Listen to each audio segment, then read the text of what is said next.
In 1620, while the Mayflower was in Provincetown, 18 of its men sailed in a small shallop, searching for a place to live. They came to present-day Eastham, where they were met by a group of Nauset. After a brief but violent encounter, the English left towards today's Plymouth. In 2020, we remember this first encounter. We explore its meanings for today and tomorrow. Good evening. I'm Thomas Ryan, the Vice Chair of the Eastham 400 Commemoration Committee. We're joined tonight by Terry Gallagher, who is a longtime resident of Eastham and is now finishing his first two-year term as our delegate, our town's delegate on the Assembly of Delegates for the county government, Barnstable County. And I believe you're running for re-election this year, are you? That's right. End of my first term. I'll be up for re-election in November. Great. Now, I know we're not here to talk about the Assembly of Delegates, but now that we have you here for the moment, have you enjoyed your service on in the county government? Oh yes, it's been great. I'm engaged with a lot of people who are smart and concerned and caring and doing a lot of good work for the people of the county. It's been terrific. Good. Excellent.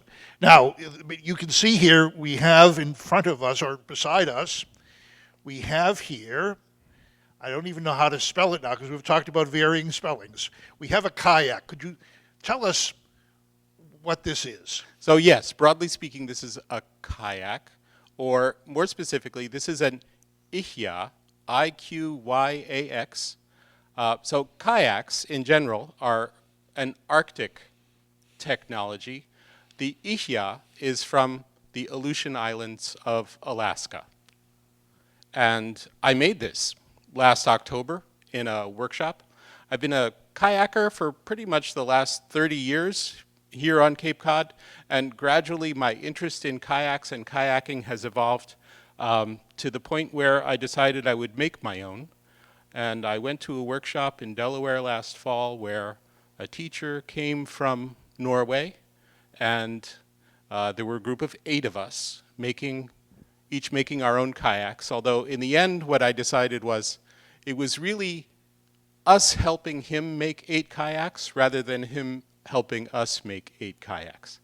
Anyway, I made this last fall. I'm very proud of it. I finally finished it just within the last month or two in isolation. It needed polyurethane and getting the deck rigging, but I have been able to take it out a couple of times in the last month on Salt Pond and Nauset Marsh and Bees River Salt Marsh behind the First Encounter Beach, and on Great Pond here in Eastham.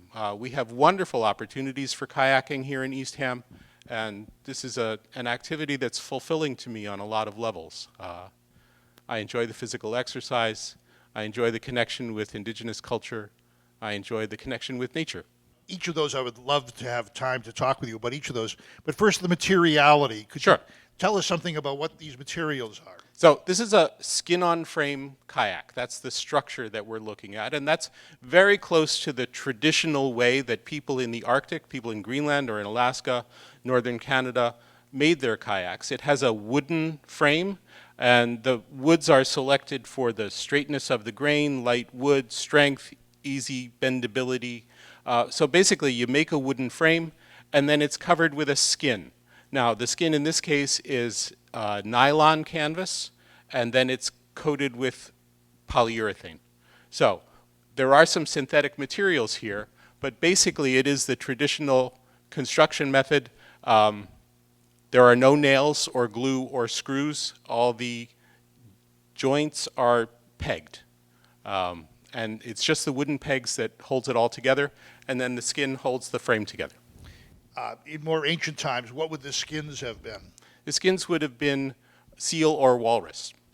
So tell us about these oars, could you? Okay, so there are 2 paddles here. This one is a Greenland-style paddle. This is an Aleutian-style paddle. The details get a little technical. I made this one myself, and my teacher made this one in the Aleutian style. These are the traditional shape of paddles in the Arctic. It's quite different from the European style paddles that you're more familiar with, but surprisingly, this blade is longer and narrower than a European blade, but it has about the same surface area. So it's actually as efficient, but with a different mechanical advantage. I don't remember my physics enough to say it's a higher or a lower mechanical advantage, but it's easier on your shoulders. There's less muscle strain in using this. This is also a better tool for rolling the kayak than a European-style paddle. Could you tell us something about what goes through your mind and heart as you're kayaking? First of all, I enjoy the exercise. It's like walking, but using your arms instead of your legs. So it's great to alternate the two as, I try to get out during the week. I also volunteer as a kayaker with Massachusetts Audubon in Wellfleet, and we take out groups. Those are mostly nature-oriented tours, so there's a lot of bird watching, other wildlife. Just yesterday I saw diamondback terrapins in the water, saw an osprey in the sky. So the connection with nature is very important there. And then also, I think it's cool that this is a piece of indigenous technology. The kayak was as important to Native Americans as the interstate highway system is today. I mean, it made the entire terrain of North America accessible to people. The rivers were the highways of the time. So you mentioned this was Arctic is one of the words you used. So would this be something equivalent to canoes that we're familiar with down in this area? Is that? Yeah. So the Wampanoag, who lived in this area, their watercraft were dugout canoes because that was suited to the kind of wood that they had here. If you were to go to Maine, the birch bark canoe was the prevailing technology. And in the Arctic, where they had seal and walrus skins, but no growing trees, they would make these out of driftwood.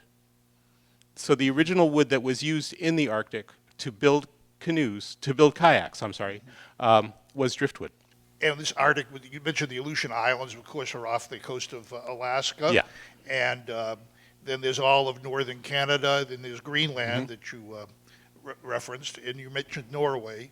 I imagine this would also be the case in northern Russia? Yes, yes. So there are Inuit inhabitants of Siberia, and they had a very similar technology. So in fact, one of the words for this particular kind of boat is a baidarka, and baidarka is a word that actually comes from a Russian word with a Native American suffix, and that's because it was Russians who explored Alaska before other Europeans who colonized Alaska, and when the Russians arrived in, I believe, 1720 or 1730, they were incredibly impressed with the seaworthiness of these craft, because as their tall ships arrived in Alaska, they were met by Native Americans in boats very similar to this, and the Russians were extremely impressed with the seaworthiness of these boats. Wonderful. We could go on for a lot longer, Terry, but I'm sure there are folks who are watching us who would love to see you out on one of the creeks or one of the ponds here in Eastham where you go kayaking frequently during the season. I try to get out 2 or 3 times a week, and yeah, I talk to anybody who asks me questions about it. Thank you very much. Aside of our relationship with the indigenous peoples that I hadn't known about, thank you very much for sharing that with us. My pleasure. My name is Joanna Hollick, and I am the coordinator for the Sunset Series with Eastham 400. Thank you again for your support of this series. If you're interested in participating in other series that are happening locally this summer, there will be a concert series starting soon. The first concert will be held on July 6th at 7 p.m. at the Eastham Windmill. There will be grids that are created in the grass to help people maintain social distancing, and everybody above the age of 3 is required to wear a mask. Within the grids, people will be able to dance and enjoy the music. So we invite you to come to these concerts and to appreciate the beautiful historical landmark that is the Eastham Windmill. Thank you.